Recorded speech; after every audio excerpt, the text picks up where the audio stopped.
Hello, everybody. Welcome. I'd like to begin, if I may, with a readout of President Obama's video teleconference with President Karzai of Afghanistan. President Obama spoke with President Karzai this morning via video teleconference. The two leaders spoke for approximately 1 hour and discussed a number of topics, including the impact of the death of Osama bin Laden on the fight against terrorism and on regional dynamics, their shared commitment to Afghan-led reconciliation, progress on forging an enduring U.S.-Afghan strategic partnership, and transition to Afghan leadership for security. The President expressed his sorrow over tragic civilian casualties, most recently in Helmand Province. Both leaders noted that the Taliban are responsible for the great majority of civilian losses and agreed that every loss of civilian life is a tragedy and undermines our mission that focuses on protecting the population. The two leaders agreed to maintain their close consultations going forward. With that, I will take your questions. Julie. Just to follow up on that readout, did the President share with Karzai any of the discussions he's been having here about the drawdown that's going to take place in July? The two presidents discussed the process of transition to an Afghan lead, which is related very much directly to the question that you asked. They agreed to continue those consultations, and President Obama will certainly be in close touch with President Karzai as we finalize the pace and scope of the reduction in U.S. troops that will begin in July. But he wasn't giving him any There was not a discussion of specific numbers. As you know, and it remains the case, the President has not made a decision yet about the pace and scope. He's obviously going to be having discussions with his team in the coming days and weeks about that matter, and will make his decision soon, as he said the other day.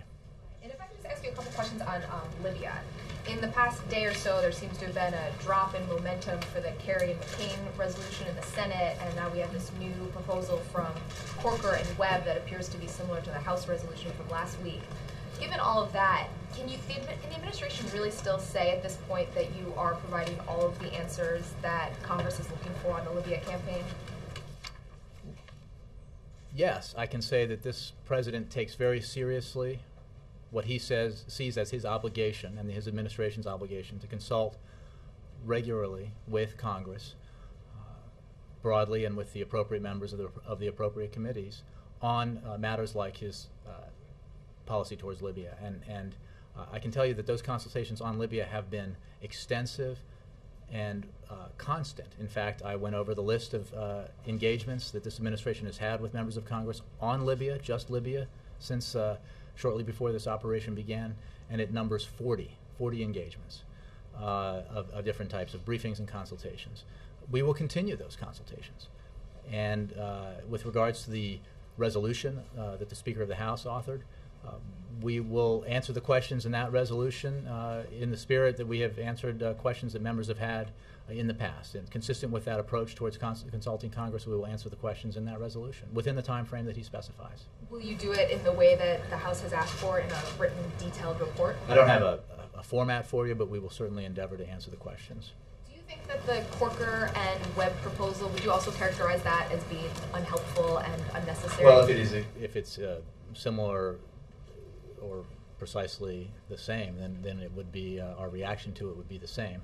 We have said from the beginning that we would support and appreciate expressions of support by Congress for the mission.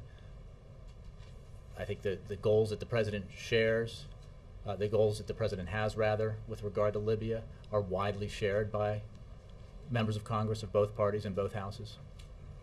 And that is to allow the Libyan people to choose their own future, and with regard to the NATO mission, to protect civilians, enforce a no-fly zone, and enforce an arms embargo. Can I just switch topics quickly? Tim Kaine has called for Anthony Weiner to resign. What's the President's position? We have no comment on that story. Yes. Hey, welcome. Thank you. I wanted to ask what the White House reaction was to the OPEC meeting today, which broke up without a decision to raise production. Or had the U.S. been putting pressure on any member for an increase, and does it make it more likely that the U.S. will tap the Strategic Petroleum Reserve? Well, let me take those questions in order. The President, as you know, is very concerned about high energy prices, in particular the impact that energy prices have on prices at the gas pump, because Americans are struggling to make ends meet, and when prices go up at the pump, it affects everything they do because of their reliance on cars for transportation to and from work and other places. So as you've heard him talk about this a lot, and this is an issue that is very much on his mind, and he has taken a number of steps with regard to that, including directing the Attorney General to create a task force to look at potential cases of fraud and manipulation of the markets that could have a negative impact on consumers. He is looking at a lot of options. Sorry, backing up to your middle question, this administration has been in regular contact with the IEA as well as oil-producing countries during this time of elevated energy prices. We believe that we are in a situation where supply is not meeting demand, and there are a variety of reasons for that, including disruption caused by the situation in Libya, which has removed 1.5 million barrels a day from the market. And so we've had those conversations within that context. As for the Strategic Petroleum Reserve, the President considers that an option. Hasn't made a decision about that, but as you know, it is designed, the reserve is designed to deal with disruptions in oil supplies, and the President considers that an option going forward. One other question on Syria. Looking for the White House reaction to a situation that is thousands of people have fled a town near Turkey fearing a military assault. I wonder how the White House saw that situation, maybe compared to the early days in Libya, what needs to be done about Syria at the UN Security Council or otherwise. Well, each country, of course, is different. So I would hesitate before making direct comparisons between Libya and any other country that is experiencing unrest. We strongly condemn and have condemned the Syrian government's murder and mass arrest of its own people.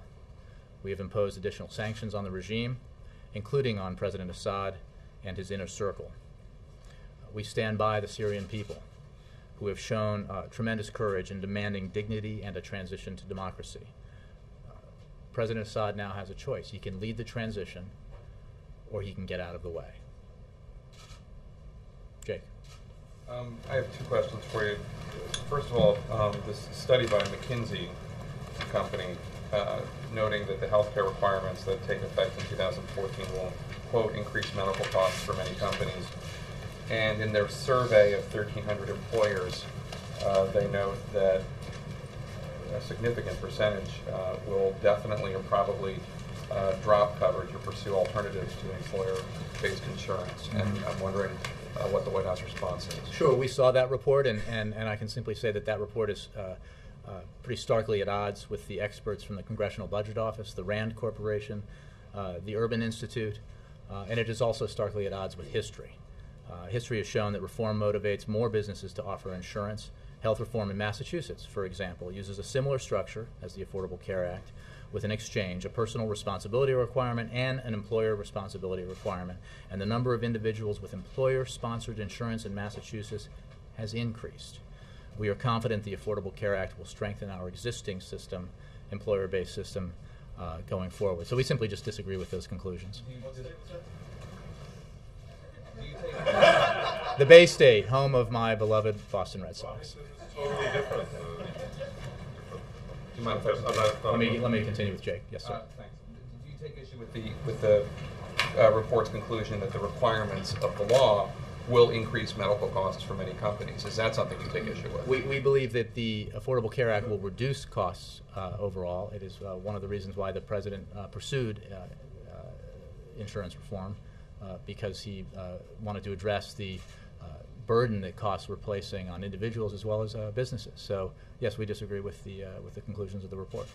Okay. And then in light of tomorrow's meeting with the President of Gabon, is it appropriate for President Obama to honor Ali Bongo with a White House visit, given the fact that the State Department recently reported that the country is home to widespread government corruption, and in light of an ongoing criminal investigation in France about the source of money to buy President Bongo's homes in France?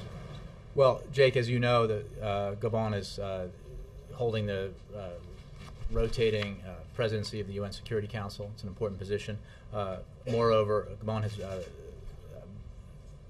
voted in ways that we consider very helpful on issues like Cote d'Ivoire, Libya, and Iran.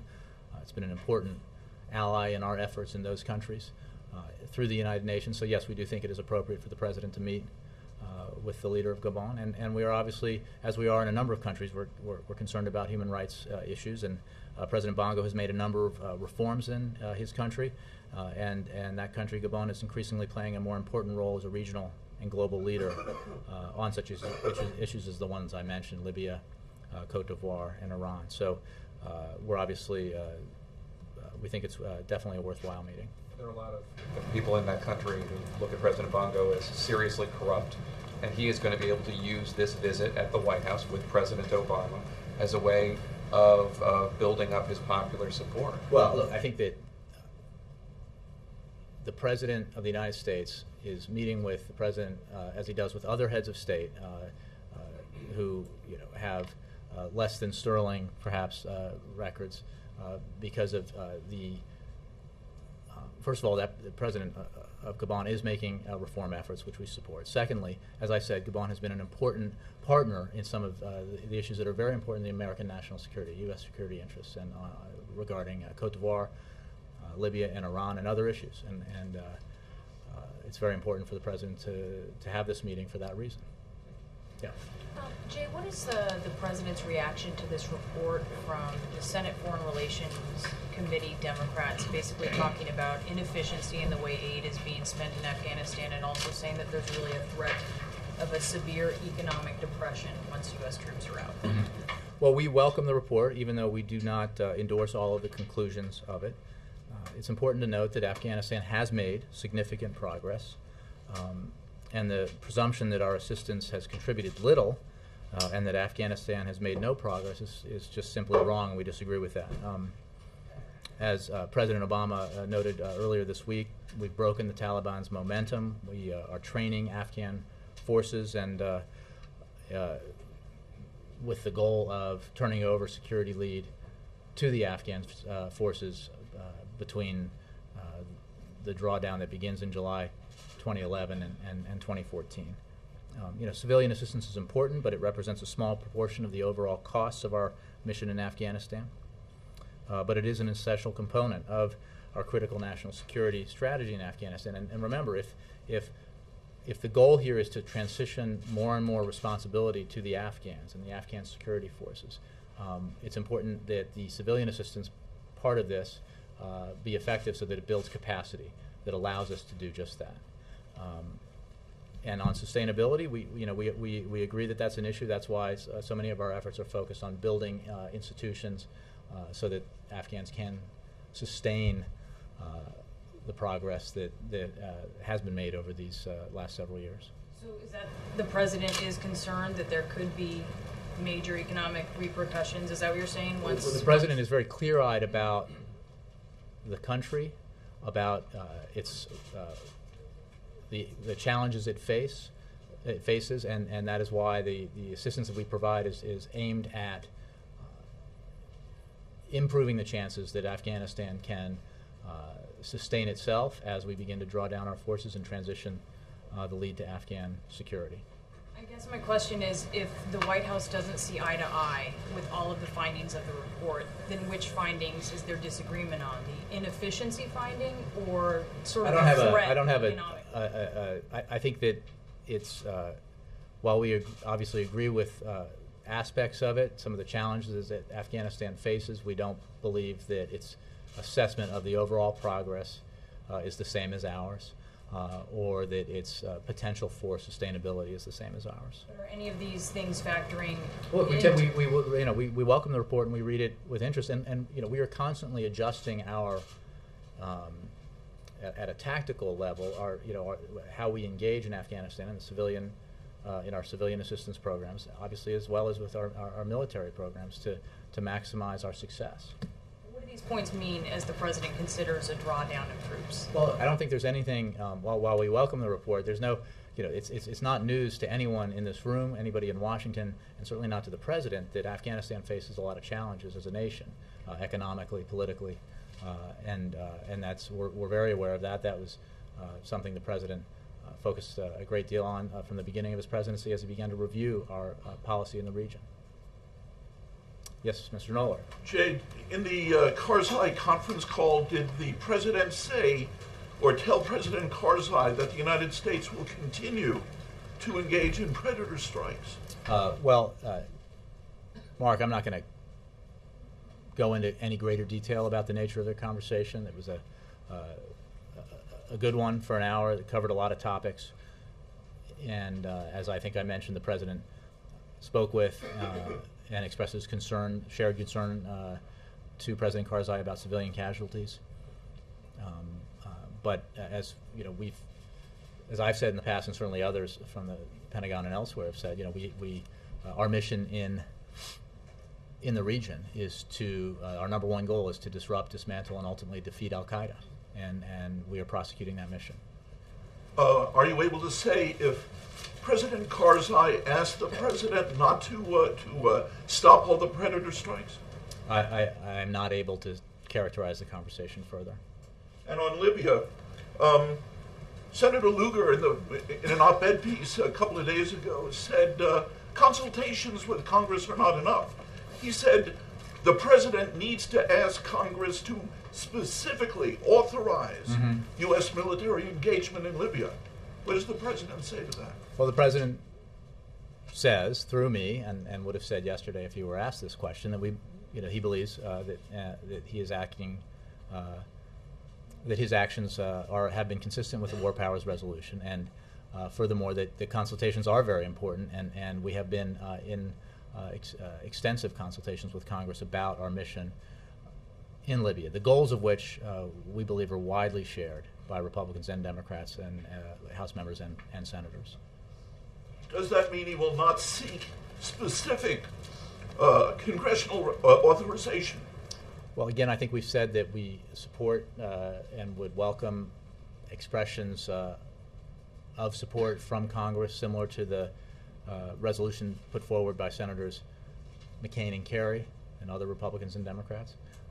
But I don't have anything more to say on that beyond that. Jay, two more polls today by Fox and Gallup showed widespread disapproval of the president's handling of the economy by almost 2-to-1 margin. One yesterday by Washington Post and ABC indicated most people don't even believe the economic recovery has begun. How do you explain this? I think I explain it by saying that we are still struggling to emerge out of the worst recession since the Great Depression. A jobs hole of 8 million, tremendous loss of jobs. We have, over the past 15 months, created more than 2.1 private sector jobs. That's an enormous amount, but it is not nearly enough, and the president is aware of that. And obviously, if you're an American who is still struggling with the reality that was true for the decade prior to this president getting here, certainly 8 years prior, where middle-class incomes had stagnated and in some ways reversed, even as upper incomes expanded dramatically. So you've been experiencing that squeeze for a long time, and maybe you have a job, fortunately, but you're being hit by higher energy prices. You're worried about your mortgage. You're worried about sending your child or children to college. You don't feel like the economy is strong enough. You may not feel all that great about the economy, even if you do have a job, which obviously is the most important thing. So we understand, and the president understands, and focuses on this precisely because he will not rest and will not be satisfied until every American who's looking for a job can get one. And that's the number one priority of his presidency. And he's continues to be focused on it. That's why he was held the event that he had today at Northern Virginia Community College, which was all about making sure that the training and education that Americans are getting can match up with the kinds of jobs that manufacturers in the United States are looking to fill. And it's his number one priority. Senator Barrasso said today that government regulations and debt are like putting on the emergency brake to the economy. Do you disagree? Well, I certainly think that, as the president does, the that we need to get our fiscal house in order. We need to reduce our deficits and our debt, and we need to do it in a balanced way. We certainly think that the $10 trillion debt that he inherited is a drag on the economy, including as a significant portion of the debt that we have now. A debt incurred in part by two substantial tax cuts that went disproportionately to wealthy Americans that were unpaid for, 2 wars that were put on a credit card. So yes, we're concerned about it. This president's very concerned about it. You have to remember, however, that when he came to office, we were in an economic free fall. And we had to take dramatic action in order to prevent the Great Recession from becoming the second Great Depression. We did that. And we have experienced positive economic growth for the last 7 quarters. We have experienced significant private sector job growth for the past 15 months. We are headed in the right direction. And we need to continue to do things like invest in those areas of the economy that have the greatest potential for growth and job creation. We need to get our fiscal house in order, and we need to do it in a balanced way, including, for example, deciding that, going back to the question about gas prices, that the $4 trillion, or rather $1 billion that we spend subsidizing the oil industry could be better spent elsewhere, like investing in clean energy technology.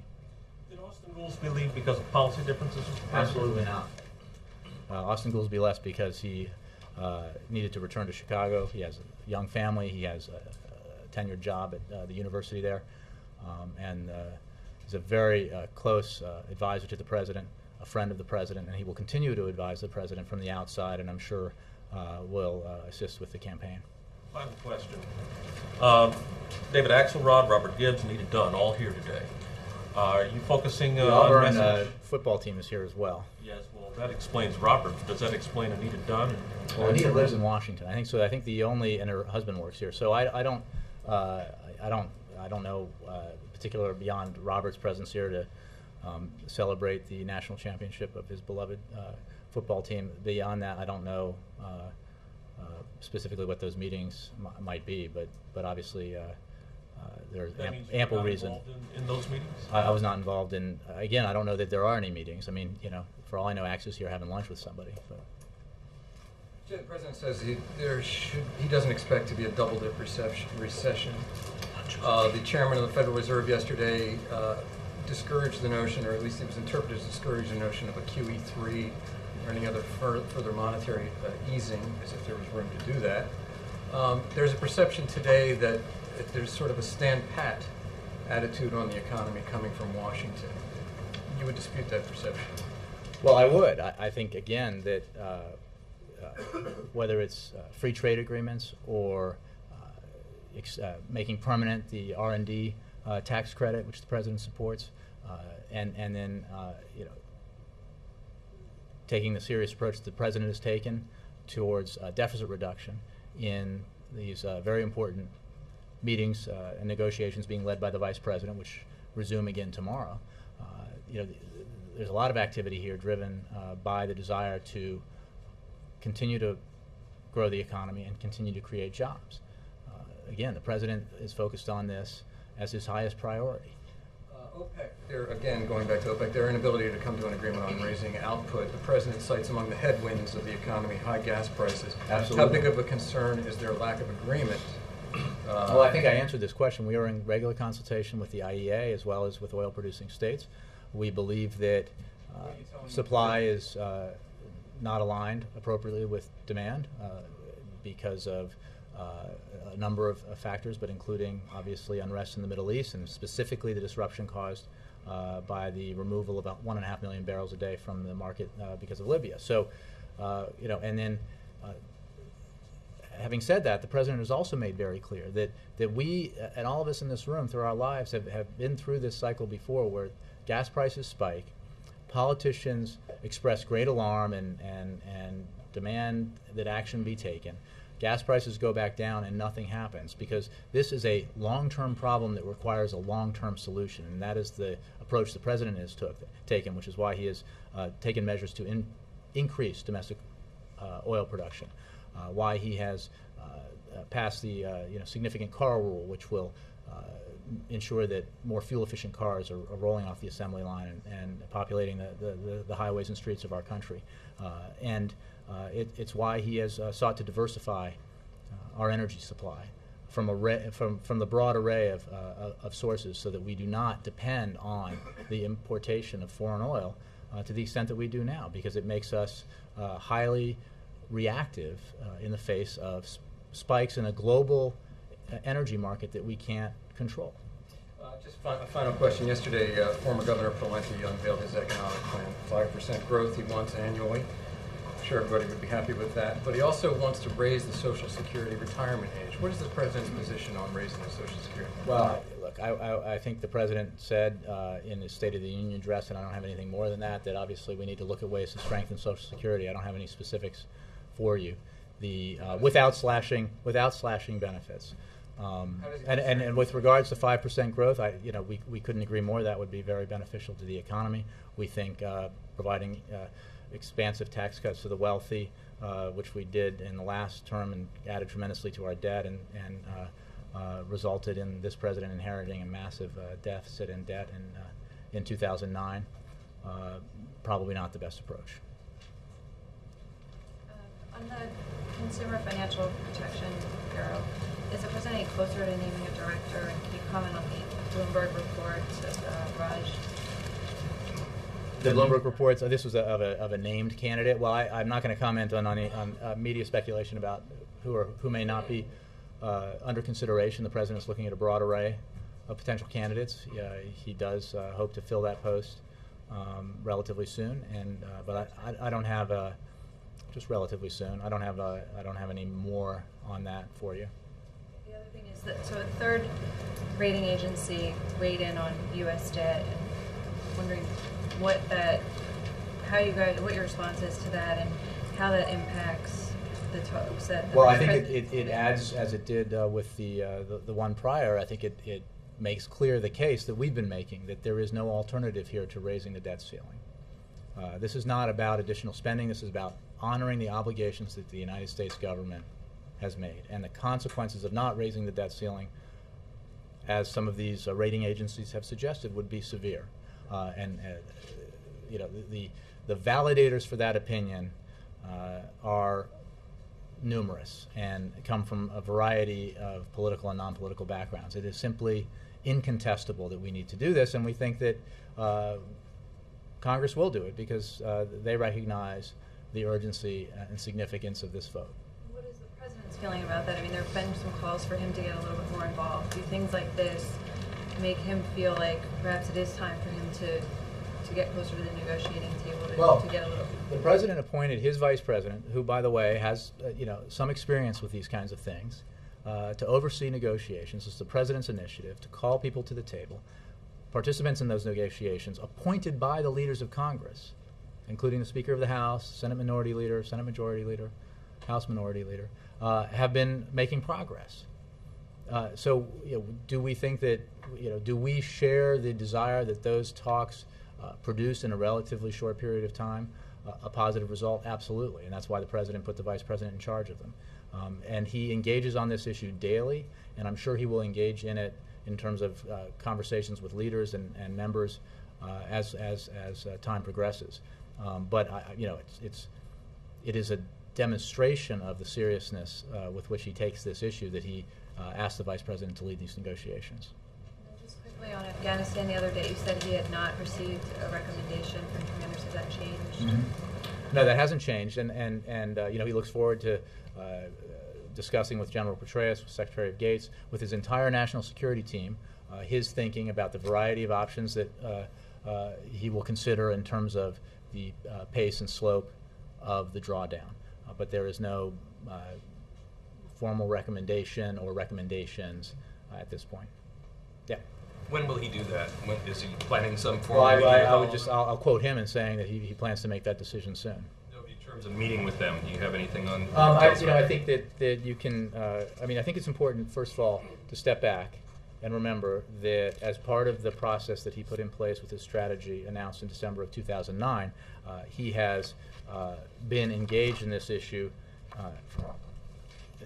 at great depth with regular monthly meetings that he chairs on Afghanistan and Pakistan, the AFPAC policy, with weekly meetings with Secretary Clinton and Secretary Gates, where Afghanistan is a frequent topic of conversation and discussion. As you know, the National Security Staff did a comprehensive review in December of our policy, and obviously we consult with ISAF allies on this. So this is a process that isn't going to begin tomorrow. It began a long time ago. Right. It's an ongoing process. Plan to bring all of them to the table. I don't have a format for you, but he will be consulting with Secretary Gates, with General Petraeus, with the rest of his national security team, Secretary Clinton, Vice President Biden, and others about this decision, and review the options that he has, and make a decision relatively soon, as he said yesterday, I think. And on the economy, Jay, what led him yesterday to warn against panic and overreacting? To what extent is he concerned that that's happening, or is it going to happen? I think the way I would answer that is to make a point that Austin Goolsbee made the other day, which is that when we had very strong jobs reports for 3 straight months, in at least 2 of those cases much higher than expectations, we did not pop the champagne corks or celebrate here. And we also think, while the jobs report that came most recently was under expectations and disappointing, it is important to look at the long-term trend. And the long-term trend remains positive. And the outside forecasters for economic growth in the remainder of this year remain positive. There's a lot of reason to believe and ample evidence to suggest that this economy is growing, will continue to grow, and will continue to create jobs. Never fast enough, and not enough job creation as far as this president is concerned, until every American who's looking for a job can get one. But I think the point he was making is that we need to look at the long-term trends here, and not just one day or 1 week's series of economic data. Does he sense panic? Overreacting? No, he doesn't. I think his point was just the opposite, that we have faced some headwinds. Some of them hopefully were temporary, like the impact of the tsunami and earthquake in Japan, and the impact that had on supply chains. But the fact is that we have continued to grow. We believe we will continue to grow, and we will continue to create jobs, private sector jobs, which is the private sector is the engine of job creation, and that's positive, and we need to remember that, even as we acknowledge that much more work needs to be done.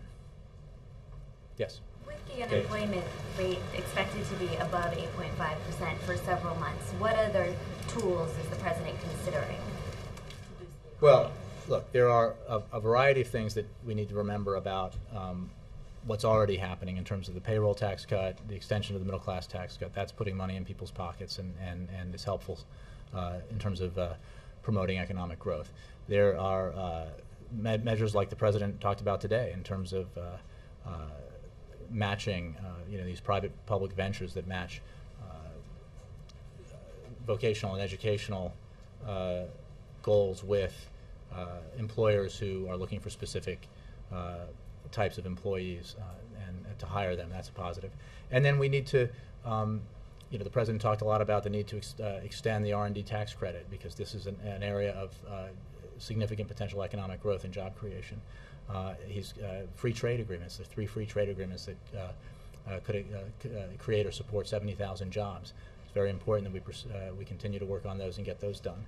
The president's focused on this constantly, and the fact is, the policies that he's pursued and is pursuing have reversed the catastrophic economic decline we were in when we came in 2009, and have led to 7 straight quarters of growth and 15 months of private sector job creation. And we need to keep our nose to the grindstone and keep working hard to continue that growth and continue that job creation. But because there hasn't been a lot of improvement in the past couple months, is there something new on the table? Is there another stimulus that he's looking at? Or first of all, some of those things that I just mentioned are new. They have not been acted on and need to be acted on. Secondly, we believe, done properly, an agreement to substantially reduce our deficit in a balanced way that will not harm economic growth will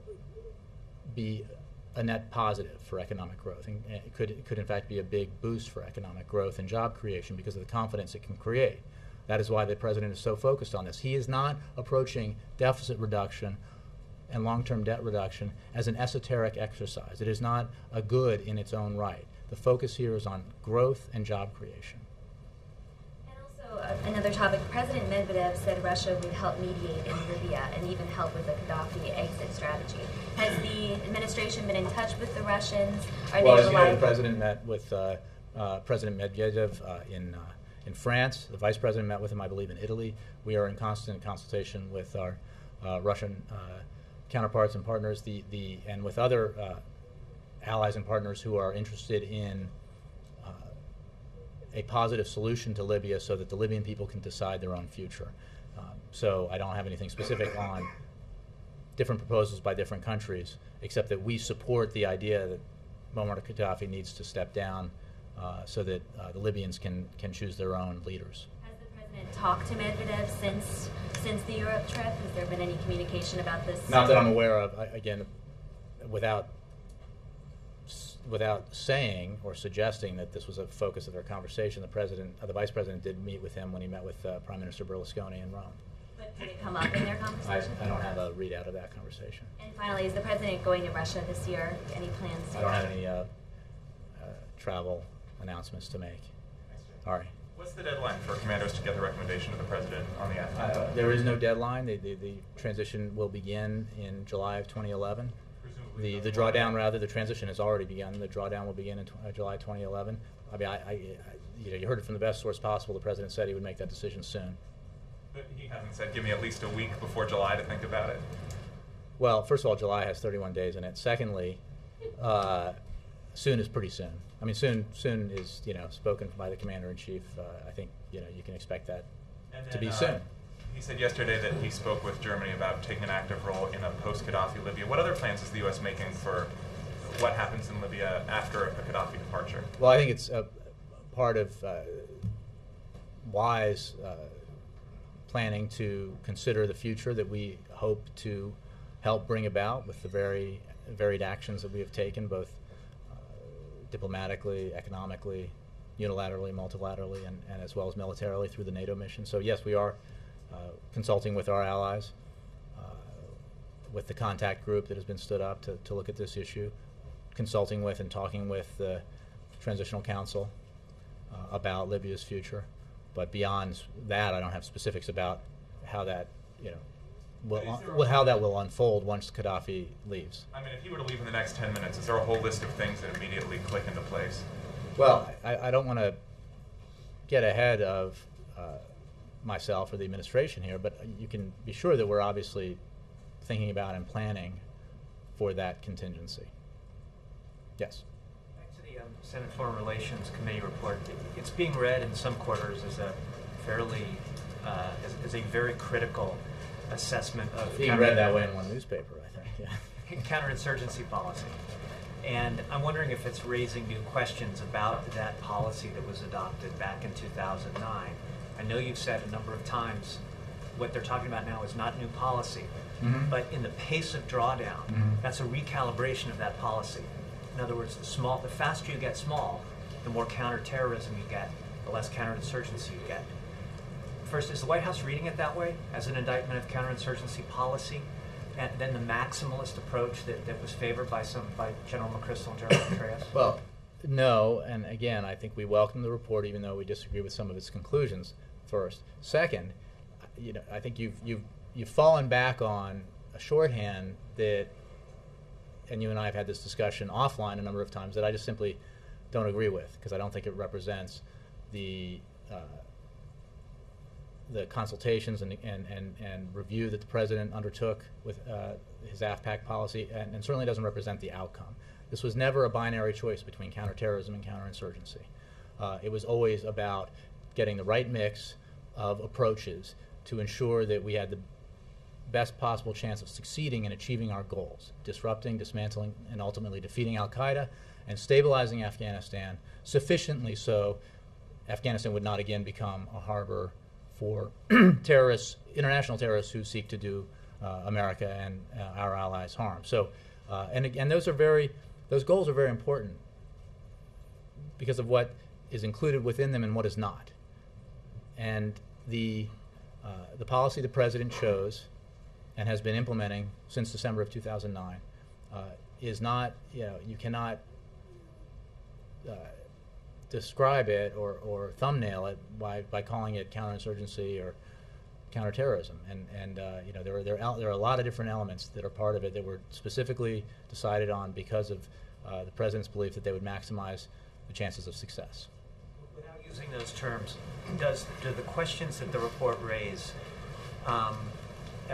help those arguing right now for a faster drawdown?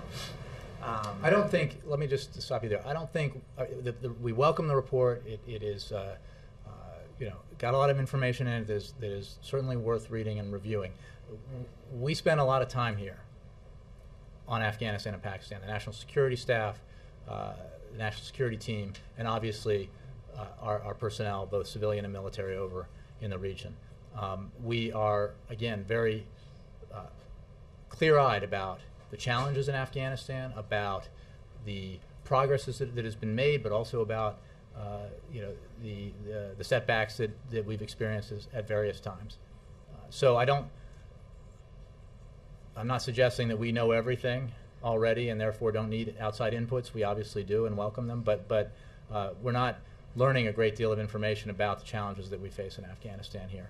And all of that is part of how the president has been thinking about Afghanistan and Pakistan since he got into office and even before. It was all part of how he viewed the process when he settled on the strategy that he's implementing now. And I would just go back to what I said before. The decision, implementing the drawdown, beginning the drawdown, is implementing the policy that he decided on in December of 2009. It's not a change. It is exactly what he said he would do. And there's a certain amount of consistency here in terms of how this president operates. He said what he would do, and he's doing what he said, very deliberately with his eye on a long-term goal here, and that's what this process is about. Yeah. Jay, can I come back to Syria? There's a UN resolution that the British and the French have proposed today condemning the regime for the crackdown. Will America vote for that? Do we agree with the British and the French that Bashar Assad is now losing, present tense is what they said, losing his legitimacy? And I guess I still like a feel for what we think is going on there. There's reports of troops and tanks heading for this. Well, we're obviously aware of all the reports, and sometimes the information, depending on the region of the country, can be hard to come by or hard to verify. But I think I put it pretty starkly. President Assad can either lead this transition that has to happen, or he has to step aside. And I think how we view this is pretty clearly stated in that sentence. So. I don't know. I don't have a position to give you on the resolution that you mentioned.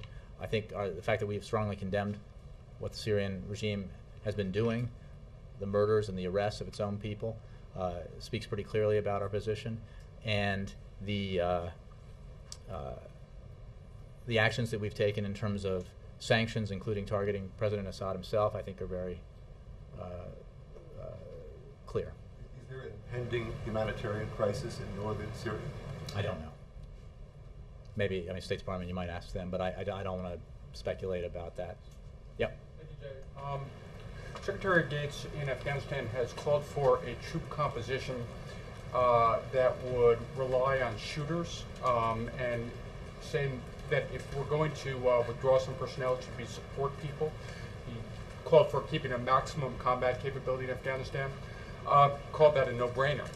Does the president agree with that assessment from his defense secretary? Well, the president speaks with and consults with his defense secretary all the time, including the weekly meetings that I just mentioned. And I'm sure the president shares that opinion that the reductions we need to make need to be that he will make. The drawdown that will begin will ensure that we can get the maximum success out of the mission. And part of the mission, part of the strategy is to begin this drawdown as we transfer responsibility, security lead, over to the Afghan National Security Forces. But in terms of the composition of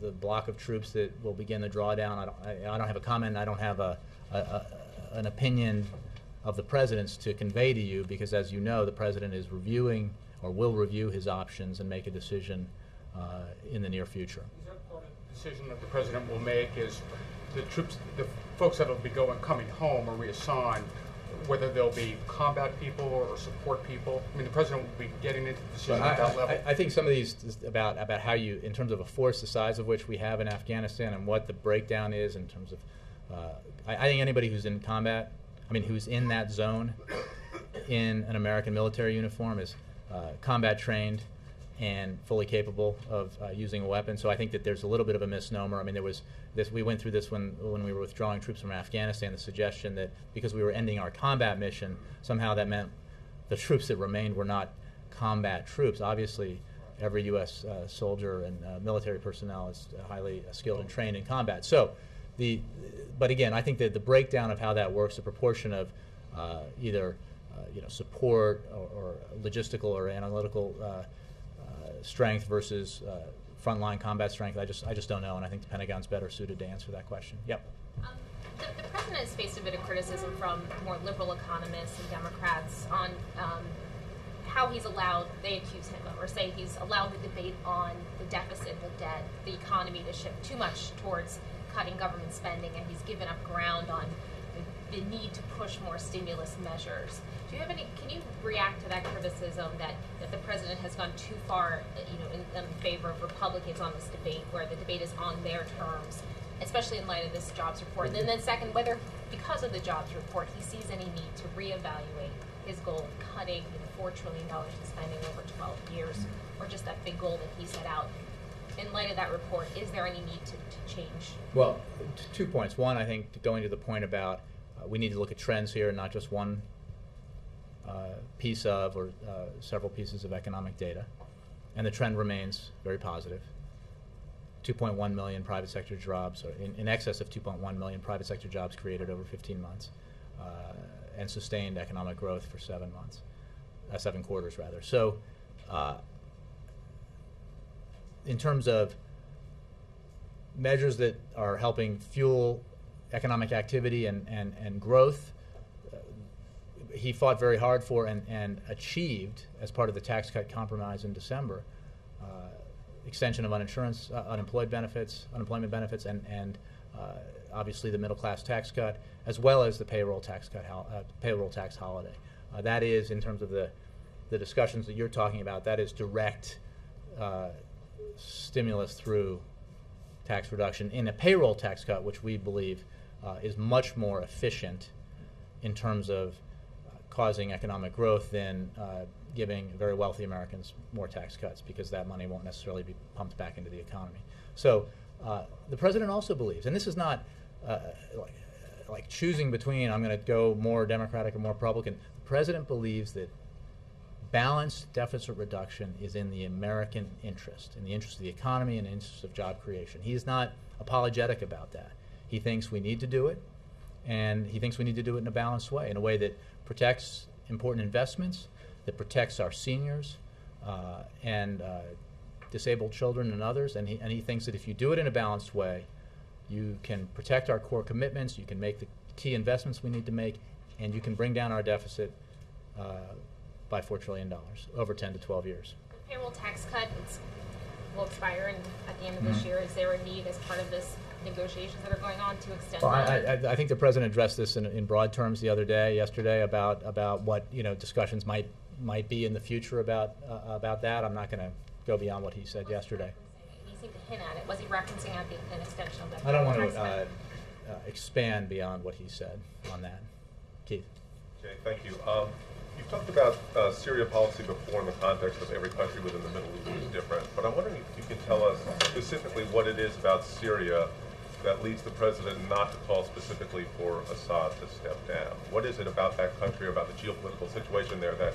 Let me just repeat what I said. The president believes, we believe, the administration has stated, as I just stated, that President Assad needs to lead this transition or get out of the way. I think that's a pretty clear statement of where we stand. The comparison games aren't, there are specific countries with specific circumstances with different things happening in terms of the expressions of dissatisfaction by people on the streets and the reaction that the governments have had.